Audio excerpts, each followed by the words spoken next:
आपण पाहत आहात कराड टुडे न्यूज।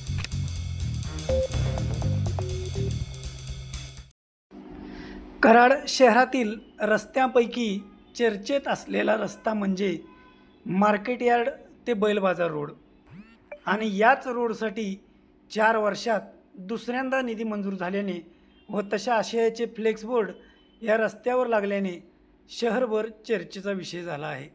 4 वर्षापूर्वी या रस्त्यावर जागरूक नागरिकांनी रस्त्यासाठी ठिकठिकाणी फ्लेक्स बोर्ड लावून खळबळ उडवून दिली होती।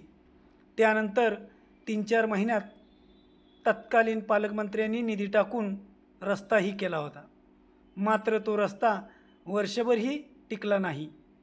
आता नगर परिषद निवडणुकीच्या पार्श्वभूमीवर या रस्त्यासाठी कालच 1,57,68,000 रुपयांचा निधी मंजूर झाल्याने त्याचे श्रेय घेत या रस्त्यावर आभाराचे फ्लेक्स बोर्ड झळकू लागल्याने अनेकांच्या भुवया उंचावल्या आहेत।